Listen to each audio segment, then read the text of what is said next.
Lawrence Krauss is a world-renowned theoretical physicist, a man who significantly changed our view and our understanding of the cosmos. He's a fierce advocate for the public understanding of science and aims to bring it closer to the masses through the Origins podcast.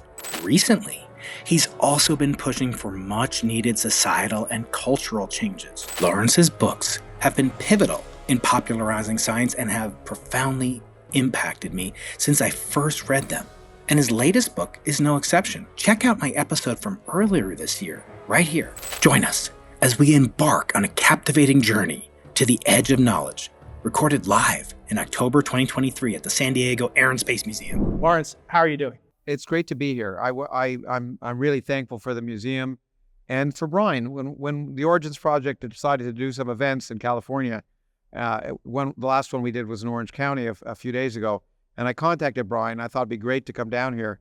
And Brian, because he's on the board, said, I have a great place, and he arranged for this to happen. And so it's the first time I've been here, but it is truly an amazing place. And what a place to have this joint podcast, in a sense, that we're doing. The Origins Project does do public events every now and then, and this is just a wonderful venue. So I want to thank you and the museum. It's been great, and of course Andy Orndon, who organized it and helped set up the venue and the VIP reception. It's been a great chance to meet many of you. So it's fun to be with Brian here, and I hope we'll disagree and chat about science. And since it's his home turf, I'm going to turn it back to him for the. Yeah, one of the things I'm most excited to talk to you about tonight, in our signature kind of way where we debate things. I am what I call a practicing agnostic Jew, which we can get into what actually that means. Lawrence is a devout, Bible-beating Christian, as you all know. Can't get enough of it. We'll talk about religion, we'll talk about politics, all the stuff you're not supposed to. But really, you talk science with a person who's had a considerable influence both on my career and my thought process, but on a generation of young people. And I want to start with something that, you can deny paternity maybe, but I want you to talk about this mysterious substance, which I'm told fills the universe almost without par, and it's called dark energy. And it's something that you and our mutual friend Mike Turner really invented, discovered. Let's talk about the scientific process. How do you think of this creation and the fact that it will someday rip all of our molecules apart? How do you? No, it won't. It probably won't do that. By the way, I appreciate when you say, with the news that you said I cast a long shadow on science, because I thought that was an interesting way of putting it. But so dark energy is the biggest mystery in fundamental physics. It is the fact that when you take space and get rid of all the particles and all the radiation and everything and just have empty space there, it weighs something. And we don't know why. It is true that Mike and I had proposed that it existed. Mostly I did anyway, and I think I convinced Mike that I was being heretical because at the time that we looked at the data, and all the data of cosmology didn't agree with our picture of cosmology, the standard model of cosmology. We theorists knew way before the observers, and he's an observer and I'm an experiment. He's an experimentalist. I'm a theorist. We'll get into the difference, and there are differences. But we theorists were virtually certain that the universe was flat. That means and the other day in Orange County, I don't think I got to explain what flat was, so I should explain here. It's not flat like a pancake. It's flat. A flat universe is just one in which the X, Y, and Z axes point in the same direction throughout all of space. If you follow them up, they keep going in straight lines. A curved universe is one that you might imagine the X, Y, and Z axes point here, up there, but somewhere in the distant part of the universe is over here, over there, and over there. And in say a closed universe, if you look far enough in that direction, you'll see the back of your head. There are good theoretical reasons, and maybe we'll get to them, why we thought the universe was flat. But there was a big problem. The observers, being difficult people, weren't finding the universe to be flat. They weren't finding enough matter to make the universe flat, because the geometry of the universe depends upon the stuff in it. And you have to have a certain amount of stuff to make a flat universe. And it wasn't the right amount of stuff within a factor of 3. And then we looked at all sorts of other observations, and it wasn't just not agreeing. And then we realized in order to make it all agree, you'd have to fill up the universe with another kind of energy, the energy of nothing. And that was so absurd and ridiculous. That's why I love the idea of proposing it. But more important, I did it because, and this is really important because we'll probably get to some current issues. At the forefront of science, results are often wrong, not because the experimentalists they're doing difficult work.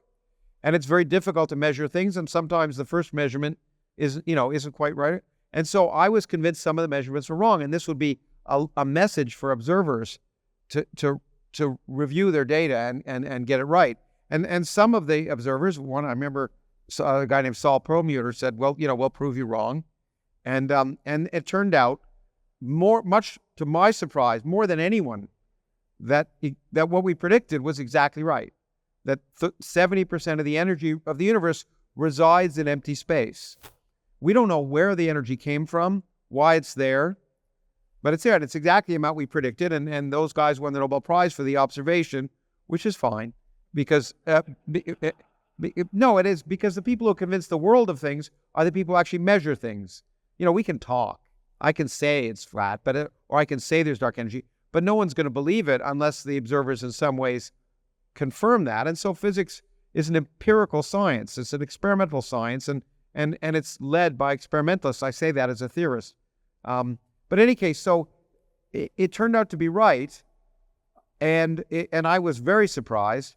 But we don't know if it's constant, if it's going to stay there.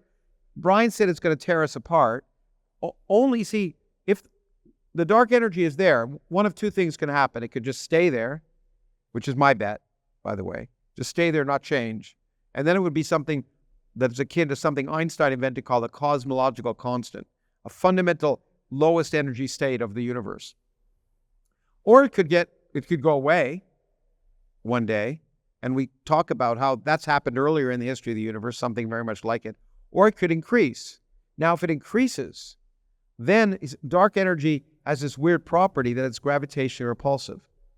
All of you who studied physics know that gravity sucks, okay? It always pulls in. If you put energy in empty space, it blows, okay? And it causes the expansion of the universe to accelerate. And that's what the observers saw and others looking at supernovae I first measured. But if it's constant, it causes the universe to accelerate. But it really only impacts on the evolution of the universe on the largest scales. That's why we never observed it before. You have to look at the motion of distant galaxies. But if it's increasing, its effect becomes more and more important on smaller and smaller scales. So right now it's pulling apart galaxies. The galaxies aren't being pulled apart. Our galaxy is the same size, and it's not growing due to the expansion of the universe.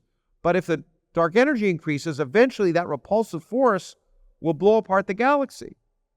And then if it keeps increasing, it'll blow apart the solar system. And then it'll blow apart planets. And then it'll eventually blow apart atoms, and it eventually will blow apart space itself. It's called the Big Rip.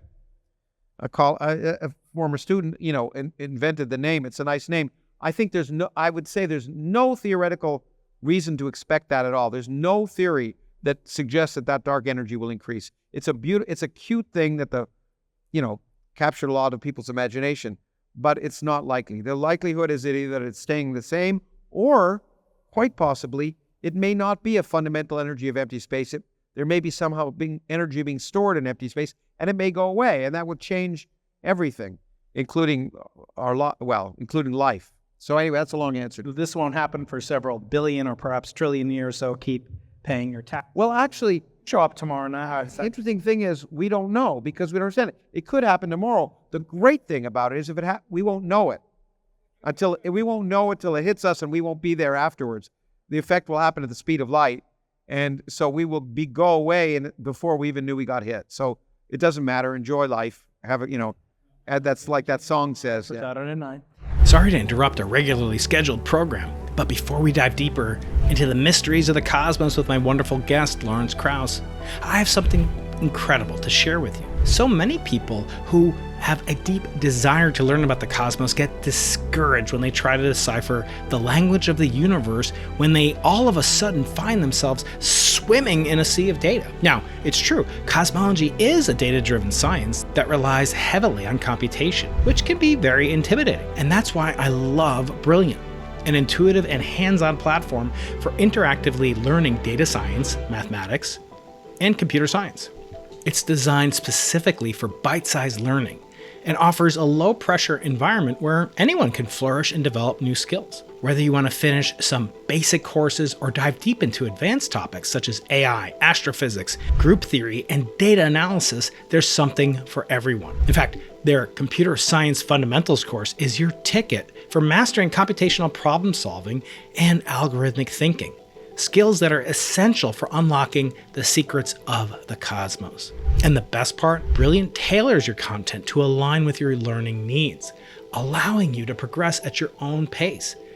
This is hands down the best way to learn these types of subjects. And Brilliant does it all in a delightful package that I love to use every day on my phone or even on the computer. And if you want to try everything that Brilliant has to offer for free for a full 30 days, just visit brilliant.org/Dr. Brian Keating, or click on the link below in the description. The first 200 of you will get 20% off of Brilliant's annual premium subscription. Now, let's get back to the universe.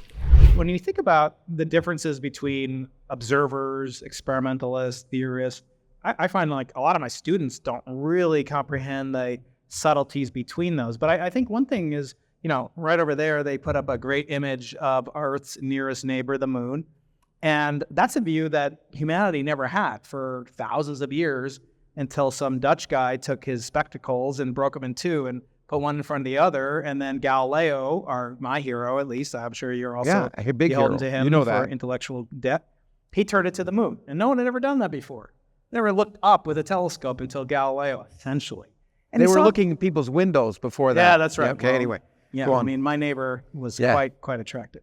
Anyway, looking at the moon, even now, you can see it. You can use something built by a human being. You can observe something. Then you can take that observation and use it to test a hypothesis. One hypothesis that Galileo tested was whether or not that ball was actually perfectly smooth and crystalline and ideal in its form. And when he saw it wasn't, that it had mountains and it had valleys and it had holes in it and all sorts of crazy stuff, he could use that to formulate a hypothesis. And he said famously, I love this quote, he said, a scientist should measure what is measurable and then make measurable what is not yet so.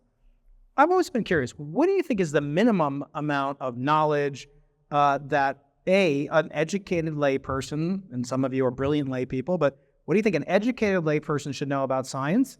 And two, what should a theoretician, like those that you train, know versus, say, an experimentalist, such as someone in my laboratory building telescopes? Now, let me preface this by saying physics, being the most advanced of the sciences in some ways, is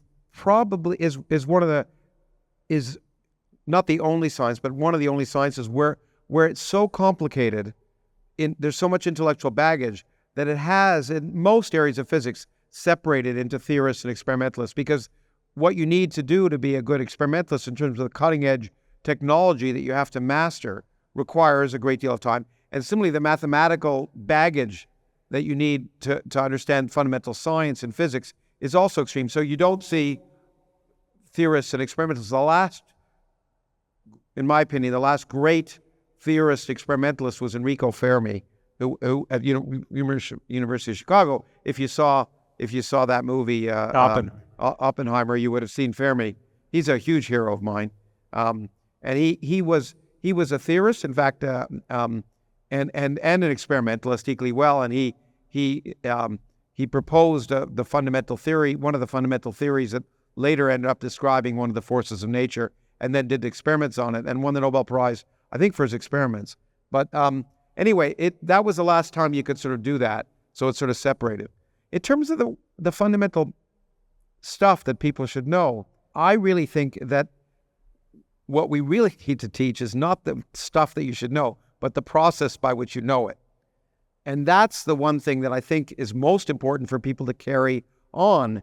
The details of science are fascinating for me and you. And I think for most people, once they realize it's science, a lot of people don't realize they're interested in science because they don't know it's science.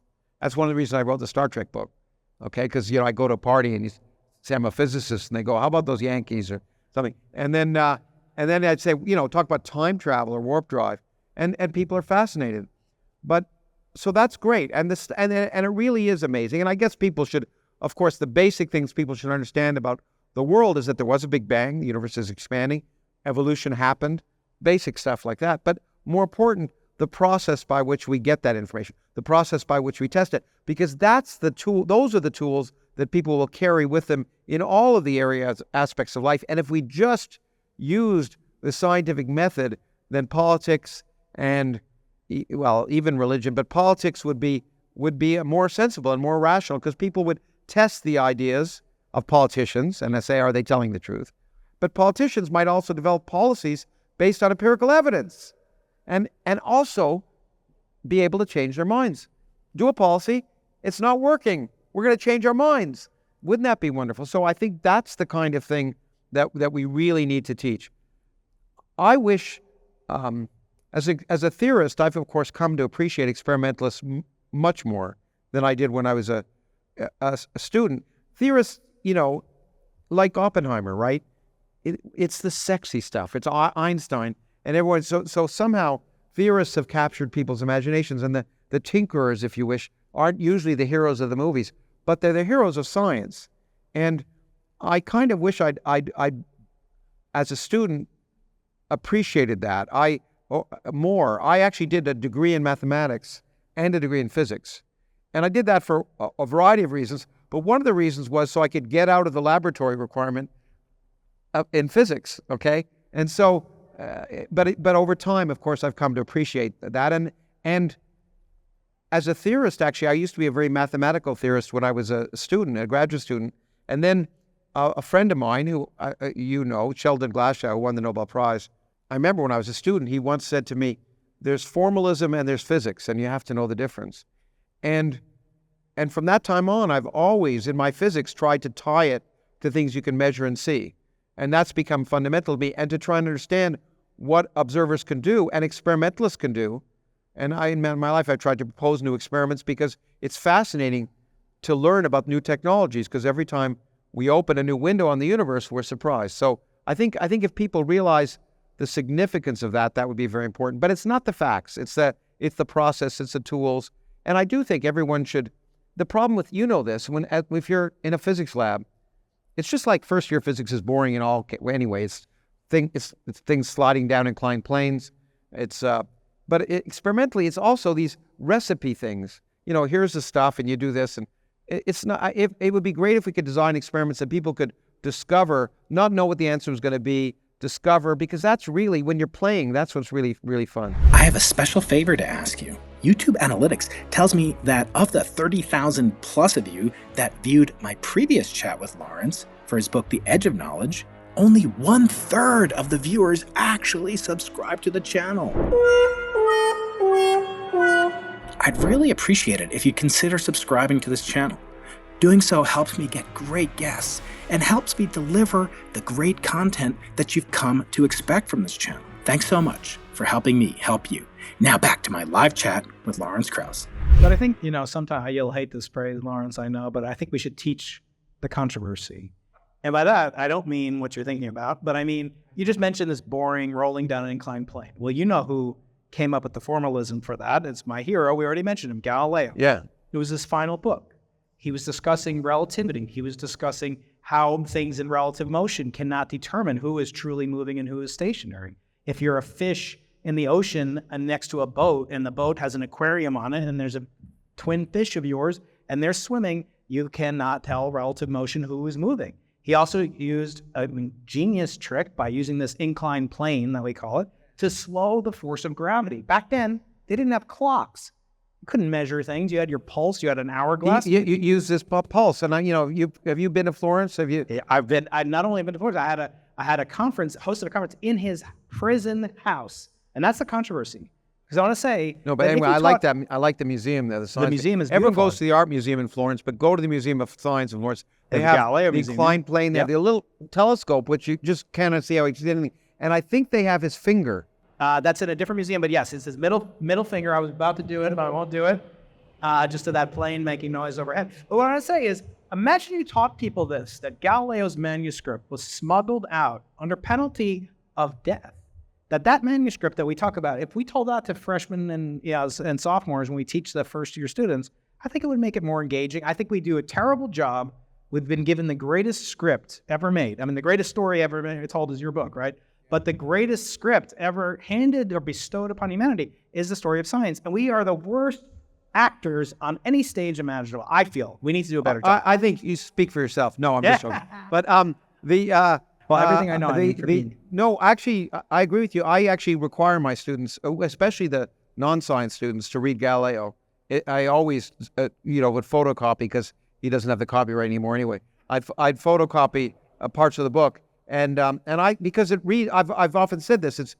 We force these students to read like James Joyce, but Galileo is easier to read and funnier, and poetic. And so I really I'm a huge fan of Galileo's, and I do think it'd be great for students to read, because you see how these things, which as you say, seem boring now, how he was thinking, and seeing the thought process. And when he was what wrong. I think people really like to do. He was wrong too. Great scientists, great women, great men make great mistakes, brilliant blunders, right? Yeah. No. So it's but you're absolutely right. The reason we do inclined planes is because it's too hard when you drop something, it accelerates so fast. That's why Aristotle thought, things immediately got their final velocity. And he said, well, if I do it on an inclined plane, it'll slow things down, but I can watch them accelerate. And it was the basis of modern science. And yeah, he's at the top. I wonder if there will be not only new teachers for upcoming students, but new students and new ways of thinking. And I'm thinking particularly of large language models, of artificial intelligence. You talk about this in your latest book, The Edge of Knowledge. Hold it up so people can go to Amazon, when they're not getting my book. Yeah. I know your book is there somewhere. Dueling You can hold plugs. up your book We'll in a see. second. We'll see. We'll get there. And that is artificial intelligence. And I wonder how you react to this statement. When I think of what Einstein, who was a successor to Galileo in many, many ways, not like that prick Newton, who you've written about as a real jerk, and I learned that from your writing. But good old Albert, he said that he had his happiest experience, his happiest thought ever, was that somebody in free fall would experience no gravitational force. And that led him to construct the Einstein equivalence principle, and everything in GR follows from that. But what people don't realize is that he said that, but he said that the only time his heart ever had palpitations, and this is what's important. I mean, I think Einstein was sort of working this vacuum. They all think, lone genius. Theoretical physicists are alone at night just coming up with things. But he was tied to observation and experiment. And the moment that he wrote down this beautiful theory, but that didn't give him palpitations, even though it was beautiful. And he once said he knew it could be wrong because it was so beautiful. But although most theorists say that about their own work, and most of them are wrong. But he said when he did the calculation for general relativity and discovered something called the perihelion of Mercury, Mercury's orbit sort of rotates very slowly, a few seconds of arc per century. But no one could understand it. Newton's laws didn't give it. And he did the calculation in general relativity, and it came up with the exact number that people had observed. That's when he said he had heart palpitations and almost fainted. It was realizing that he had agreed with observation. And so physics isn't done in this vacuum. It depends on the observations of the time. Very, very rarely theorists lead, but even Einstein was certainly a product of his time. And his earlier theory of special relativity, I hate the way it's taught in schools, and I've written in my books of different ways of teaching it. Everyone says, okay, the speed of light is a constant. In fact, I got asked by someone the other day in Orange County, what if we find the speed of light isn't constant or something? He didn't just say, oh, the speed of light is constant and therefore the world is crazy. What he realized was two things. In fact, it's good you mentioned Galileo. Galileo told us just what you just said, Galilean relativity. If you're on a plane and the windows are closed, and you throw up a ball, you don't know you're moving. We don't know. We think we're standing still, but we're moving at 30 kilometers per second around the sun. We feel like we're standing still because Galileo told us there's no experiment you can do that will tell if you're moving or standing still, if you're moving at a constant velocity or standing still. I say you're moving, you say I'm moving, it doesn't matter. That's Galilean relativity. It's true. It's been tested. James Clerk Maxwell developed electromagnetism, this theory of electromagnetism, and for reasons I won't go into right now, but I could, but I'm not going to. It turns out the theory of electromagnetism is our prototypical, most beautiful theory we have in physics almost. It was inconsistent with Galileo. You couldn't have Maxwell and Galileo at the same time. And it was thinking about that forced him to the theory of relativity. The only way to make Galileo and Maxwell consistent was to do crazy things to space and time. So he was driven to it by thinking about the observations of time. So if Einstein had been born, Maxwell was like 50 years before Einstein. If he'd been born 80 years earlier, he wouldn't have been Einstein. One of my favorite anecdotes about Einstein is that he was offered the presidency of Israel. And can you imagine what kind of a career he could have had if he was the president of Israel? He could have been famous. But I wanted to make one point about this and get your reaction to it. So here's Einstein. He's saying you're free fall. You can't feel this gravitational force that you're in motion. And it was this delightful, visceral experience that he had. How can my iPhone running ChatGPT, as it often is, how can it experience heart palpitations? How can it have a happiest thought? How can it visualize the sensation of free fall? What I'm getting at, can we have, and I asked this of your friend Noam Chomsky when he was on, can you have creativity of a physical variety that without embodiment? Well, no, in fact, again, I was talking about this the other day. I think it's quite likely, and I talk about it in the new book, I think it's quite likely that systems, AI systems, if they ever could be self-aware and conscious, will not be able to do it unless they have feelings, and feelings will require sensors that can sense the outside world and the internal state of the system. That's what's developed in us. It's a homeostatic system. We can started sensing pain and pleasure, but beyond that, we sense the world, and then those physical feelings turn into emotional feelings. And I think it's quite likely that you won't see a ChatGPT or a static regurgitational system that can't sense the world. Now, can you sense the world through the internet? Maybe at some level, but I do think that consciousness, that self-awareness, requires that connection to the world. The interesting question is whether it'll become an emotional connection or not, and who knows? Because we don't really know. Can you have emotions without visceral, without sensors or replication of physical sensation? Can I have what? Can you have emotions? Are emotions independent? Who knows? I mean, that's the point. Between one or the other, emotions or visceral sensations. What well, would you choose? Who knows? I mean, we do know that amoebas don't have, don't feel good Stephen or bad. Hawking didn't but have but as I was saying, I debate this, with some neuroscientists.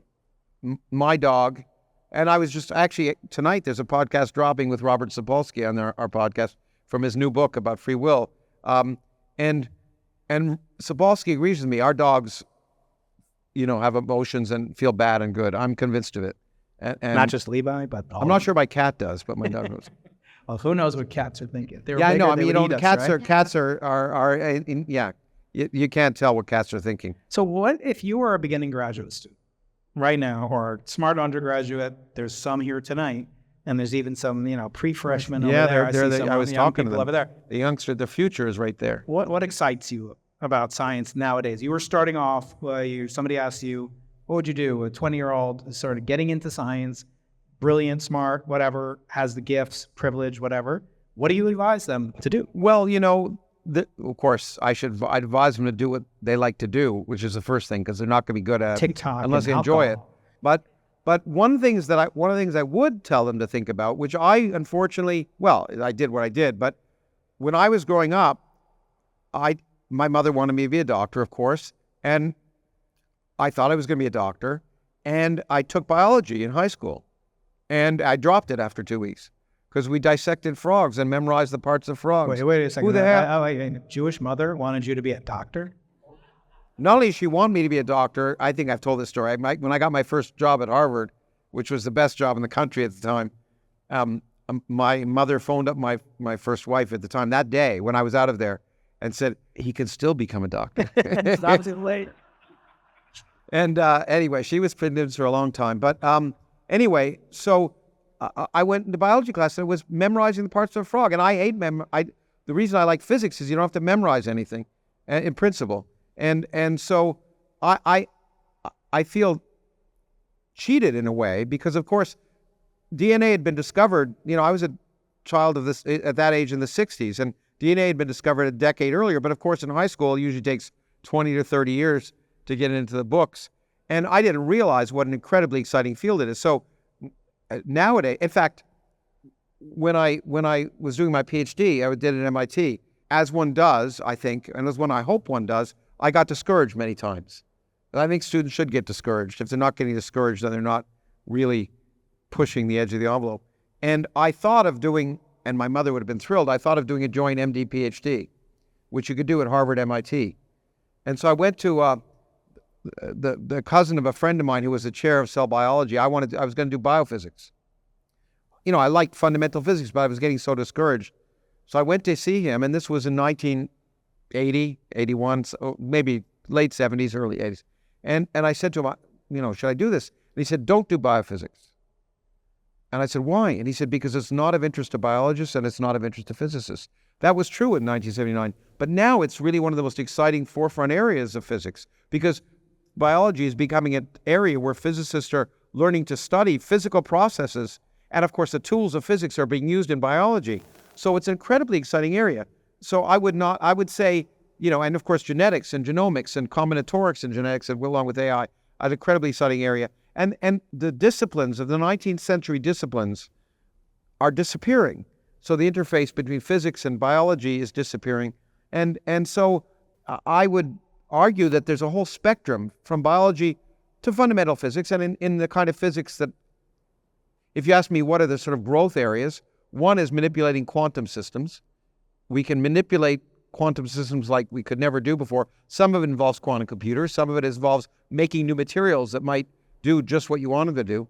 Of course, astrophysics and cosmology are growth areas because we have all these new tools. Ultimately, though, I think I would come back and say I would say try a bunch of things. When students ask me where they should go to graduate school, I often say, go to a school that has a lot of different programs so you can see what you might like. And I often say it's more important who you work with than what you work on because your advisor and you develop a tight relationship.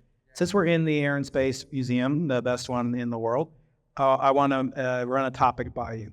There's something called the von Karman line, which is loosely defined. People are here more expert than me, but it's loosely defined as a boundary between space and the Earth's atmosphere. And it seems to me that, kind of the most pressing problems that are being approached by physicists, and you worked on some of these, all happen below the von Karman line. And I'm talking about nuclear war. I'm talking about pandemics that spread through atmospheric transmission and climate change. And climate change. So you've written books on at least two of the three of these things. I await your biophysics book, which is undoubtedly being worked on as we speak. But of these things, can you rank them? Is what you were, I should say, the chairman of the board of atomic science, of the Bulletin of Atomic Scientists, which is one of the foremost agencies founded by Oppenheimer and Einstein. So I was very honored to have the same position as them. Yeah. What keeps you up at night? I mean, I often say, the problem with physics is that we saved the world. We created the atomic bomb, but that's not clear if it. Einstein deeply regretted it. Oppenheimer had some regrets. It's not really clear exactly what he regretted. You and Shelley Glashow have written about this. Pandemics. Science has made the world a better place. To deny that, I think, is ridiculous. People in this audience are alive who would not be alive to be here 100 years ago if it weren't for science. And more people eat and are able to survive and live a higher quality of life because of science. We can do amazing things. We can communicate around the world. We can experience things we could never experience. Someone with a phone in even a poor village in Africa can experience parts of the world they never could experience before, where most people in the world for most of human history, never walked more than 10 kilometers from where they lived. Yeah, and of course, along with technology can come problems. And how we address that is unfortunately not a scientific question, it's a political question. So the politics of dealing with these questions is much harder than the scientific ones. The technologies of dealing with climate change are much easier to consider than the politics of implementing them. I never rank things, and all of those things concern me. I think nuclear war is still, in my mind, the most immediate, and it gets poor. Well, maybe now it's not, but it amazes me that people sort of, as you know, I written for lots of newspapers over the years, and every time I wrote an article about nuclear war or nuclear weapons, it had the least response of any of the pieces I wrote. I think people don't want to think about it, but people don't realize that there are right now at least 1,000 warheads in the United States and Russia that are on trigger hair alert, but ready to be launched if a perceived signal of another launch is perceived. And that also, as people did learn when that guy was president a few years ago, the command and control infrastructure of this country is such the only person who can issue a launch for order to launch nuclear weapons is the president. And no other organization, no, it doesn't have to go by anyone else. There's no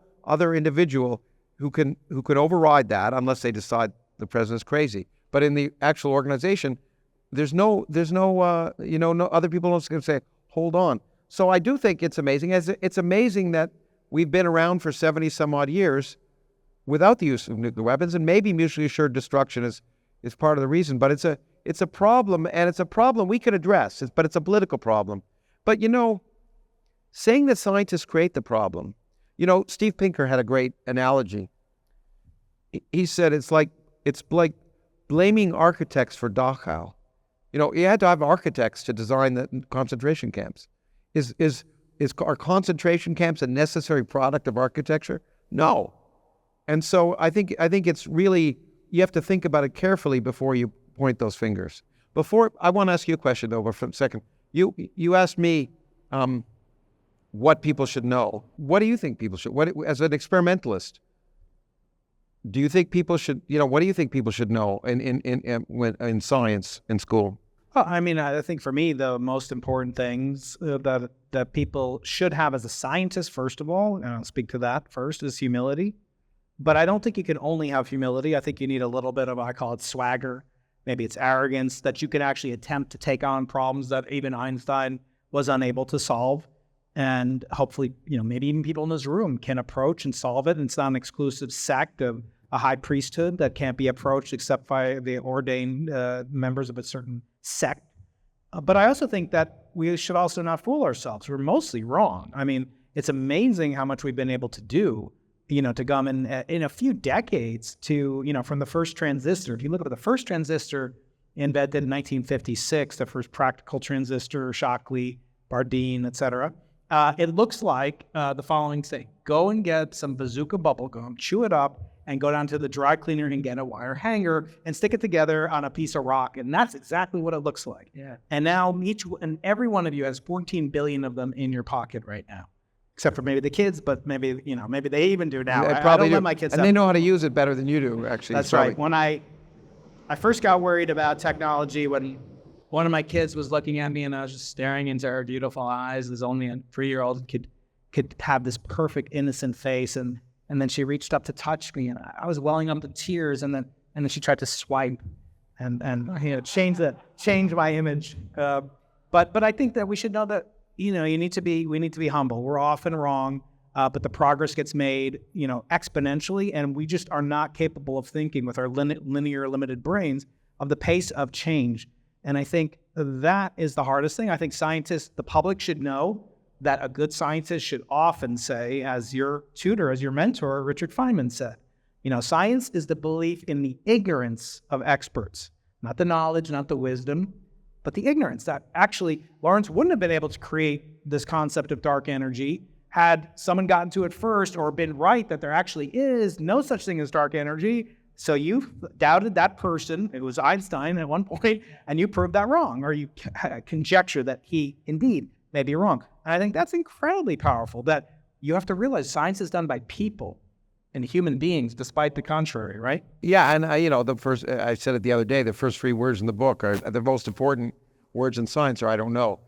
But actually what we really should get across, you made a good point. Most ideas are wrong. Most experiments are wrong when they're first done, and that's okay.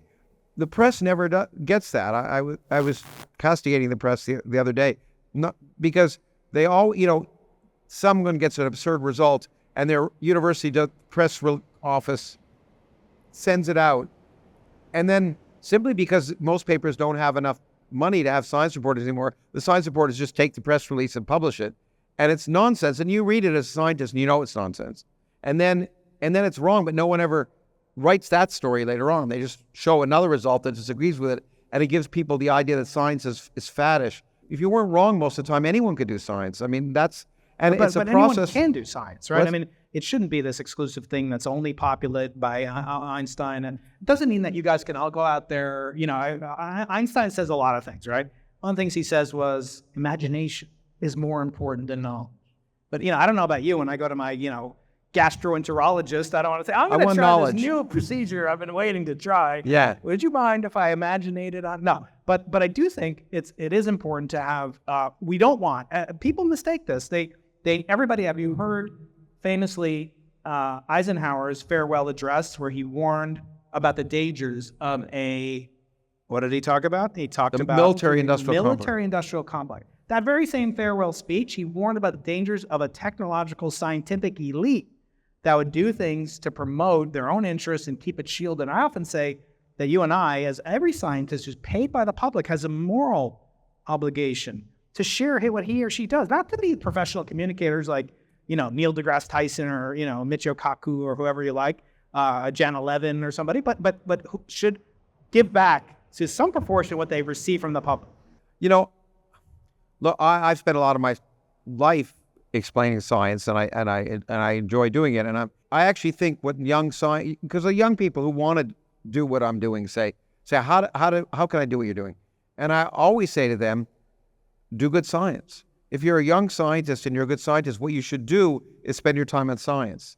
Now, if you're interested in reaching the public and explaining things, the more science you do, the better, more opportunities you'll have to then reach out. But I think most scientists actually do want to, but feel uncomfortable. It's the first time you talk out, academia is a very safe environment. People that pretend it isn't, but it is. It's an ultimately it's the safest environment. And so when you go out in the public, it can be terrifying, and I understand that. And so I don't think everyone should be. In fact, I remember when the National Science Foundation once had some requirement. When I was chair of CASE, where you went, young faculty I have come in, they'd apply for these awards from the National Science Foundation, and they'd have to have a part of their plan, which was an outreach plan. Now, I'm a big believer in outreach, but this was nonsense because these people were postdocs. They'd never been involved in outreach. They were really interested in doing their work, and they'd come up with these cockamamie plans, none of which ever happened. And I think forcing them to do that is crazy. There are people who are talented at it and naturally like to do it, like anything else, and will do a good job. But there are many of my colleagues I would far prefer not have the public would be better off if they didn't hear them. So we talked about a lot of things. A few more minutes, the two of us can chat about prerequisite for most podcasts, talk about AI, but also talk about something that has those two letters AI, and that's aliens. I haven't talked to you about this very much. I'm doing an event in New York on December 1st. Not debating, because I stopped debating UFO people, but I'm having a dialogue with a guy named Nick Pope, who was the MI6 British guy who looked at Nick Pope. He looked at unidentified objects, and so wasn't he the we're going to have that for discussion. The X-Files or something? Yeah, anyway, what was that? I think he was the inspiration allegedly for somebody in the X-Files, Mulder or Scully. I may have been Mulder or Scully. I hope it was Scully and not Mulder. But anyway, well, let's talk about that. So.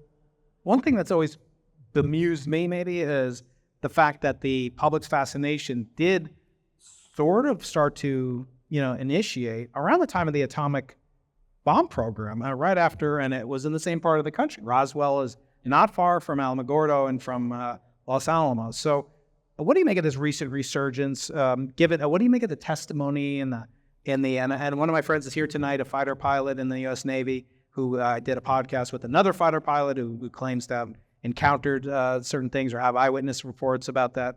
But what do you make of all this? Is it important? Well, Is it just I'll funny? tell you what Feynman said, and I've always subscribed to this.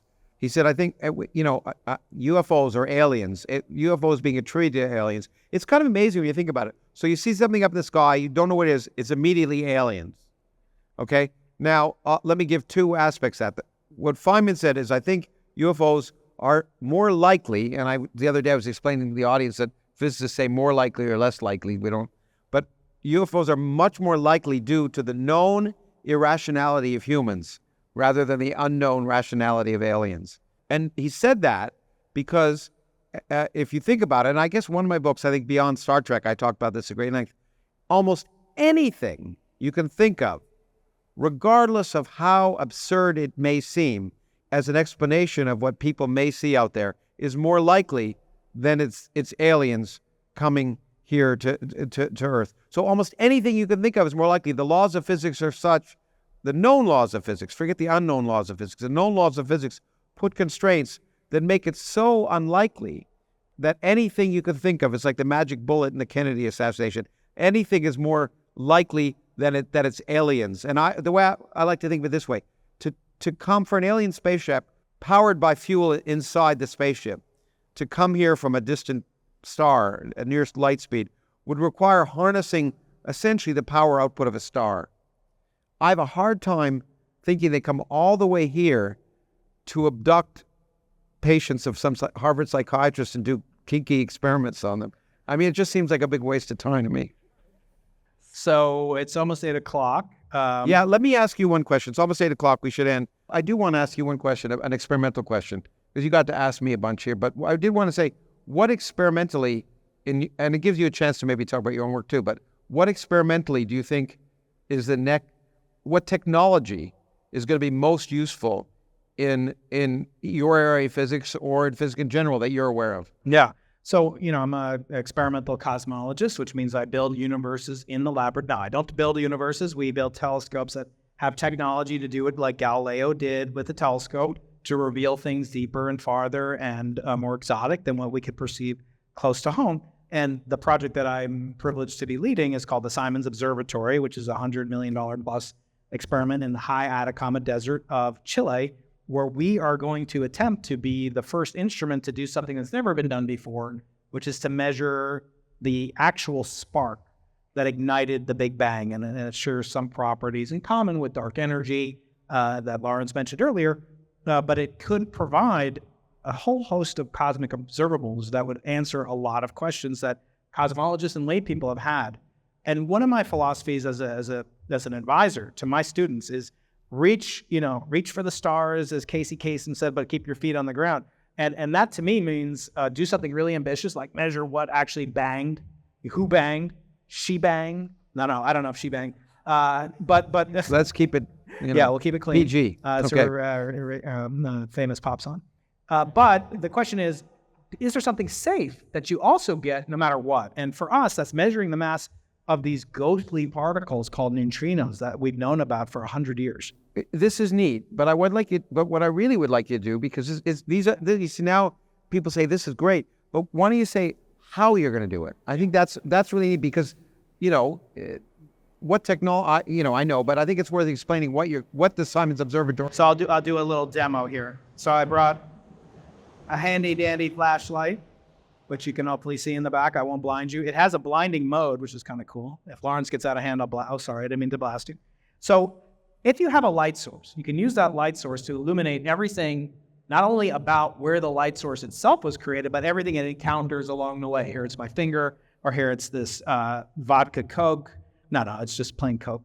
And so you can learn about it by knowing something about the source of light and its primitive state, and then how it has been transformed by the medium, the material along its path, if you can detect it. So we build the most sensitive detectors ever made that can see literally this flashlight on the moon in appropriate units from here on the planet Earth. We don't have to launch a satellite. It's not like the Webb telescope. It's much less expensive, although pretty expensive. And we cool down these ultra-sensitive detectors instead of like your eye, Galileo's eye, looking through a telescope. We look through telescopes with very, very sensitive, highly sophisticated quantum devices called superconducting bolometers. And we built those here in San Diego. We shipped them down to Chile. They just took their first astronomical image of the moon.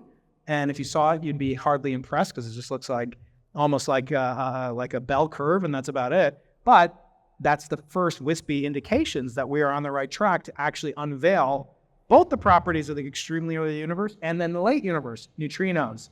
exotic particles, forces, fields, energy, and matter. And what's really fun is we get paid to really, not to prove people like Lawrence right, but to actually prove everybody else wrong, perhaps. And then the last woman or man standing, that theory is the one that for a provisional period of time is entitled to enjoy some attention until some other theory comes along and experiment to supplant it. So to me, it's the most exciting time to be. There's many other telescopes, the Vera Rubin, Nancy Grace observatories. These are Space and Ground. Yeah, I mean, as a theorist, I mean, and this would happen, as I say, well after I graduated. But the other thing that's worth important saying to the students and everyone else too, is I certainly learned a lot more physics after I got my PhD than I did before. And I learned a lot about experimental physics because to me it fascinates me. And I remember before you were even a student at Case, talking about the importance of bolometers, and we proposed bolometers to look for dark matter. And it was amazing to me to see what you could do with, superconducting technology and bolometers. But by the same token, that's why I'm a theorist, because that was 40 years ago. Yeah. And then all the experimentalists have to work for 40 years, and I just have to write the paper in 1985, and I could go do something else. So thank you, Lawrence. Thanks for watching part 1 of my very special conversation with Lawrence Krauss. After our conversation concluded at the San Diego Air and Space Museum, we did a wonderful Q&A session with the 100 or so members of the audience. But to get access to that, you'll need to subscribe to my mailing list at briankeating.com. You'll also be eligible to enter a drawing to win a real piece of 4 billion-year-old space schmutz, a meteorite, a real piece of our early solar system's history. And if you have an EDU email address, you automatically win. So to get one, if you have an EDU address, go to briankeating.com/edu and enter your email to win a real chunk of our early solar system. Looking forward to seeing you in the Q&A session.